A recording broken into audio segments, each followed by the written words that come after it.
Hi, everybody. In the State of the Union, I laid out 3 areas we need to focus on if we're going to build an economy that lasts. New American manufacturing, new skills and education for American workers, and new sources of American-made energy. These days, we're getting another painful reminder why developing new energy is so important to our future.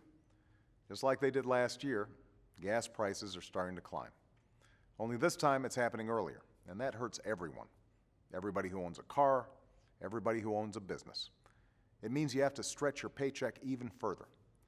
Some folks have no choice but to drive a long way to work, and high gas prices are like a tax straight out of their paychecks. Now, some politicians always see this as a political opportunity, and since it's an election year, they're already dusting off their same 3-point plan for $2 gas.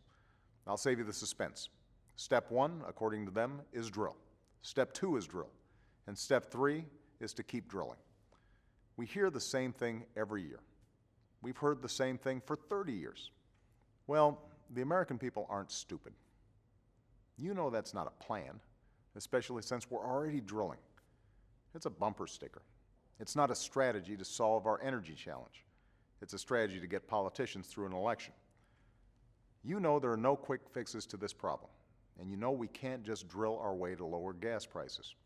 If we're going to take control of our energy future and avoid these gas price spikes down the line, then we need a sustained, all-of-the-above strategy that develops every available source of American energy: oil, gas, wind, solar, nuclear, biofuels, and more. We need to keep developing the technology that allows us to use less oil in our cars and trucks, in our buildings and plants. That's the strategy we're pursuing, and that's the only real solution to this challenge. Now, we absolutely need safe, responsible oil production here in America. And that's why under my administration, America is producing more oil today than at any time in the last 8 years. In 2010, our dependence on foreign oil was under 50% for the first time in more than a decade. And while there are no short-term silver bullets when it comes to gas prices, I've directed my administration to look for every single area where we can make an impact and help consumers in the months ahead, from permitting to delivery bottlenecks to what's going on in the oil markets. But over the long term, an all-of-the-above energy strategy means we have to do more. It means we have to make some choices. Here's one example. Right now, $4 billion of your tax dollars subsidize the oil industry every year. $4 billion. Imagine that. Maybe some of you are listening to this in your car right now, pulling into a gas station to fill up. And as you watch those numbers rise, know that oil company profits have never been higher, yet somehow Congress is still giving those same companies another $4 billion of your money. It's outrageous, and it has to stop. A century of subsidies to the oil companies is long enough. It's time to end taxpayer giveaways to an industry that's never been more profitable and use that money to reduce our deficit and double down on a clean energy industry that's never been more promising. Because of the investments we've already made, the use of wind and solar energy in this country has nearly doubled, and thousands of Americans have jobs because of it.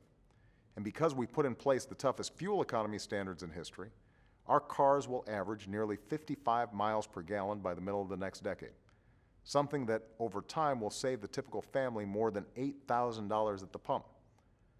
Now Congress needs to keep that momentum going by renewing the clean energy tax credits that will lead to more jobs and less dependence on foreign oil. Look, we know there's no silver bullet that will bring down gas prices or reduce our dependence on foreign oil overnight. But what we can do is get our priorities straight and make a sustained, serious effort to tackle this problem. That's the commitment we need right now. And with your help, it's a commitment we can make. Thanks.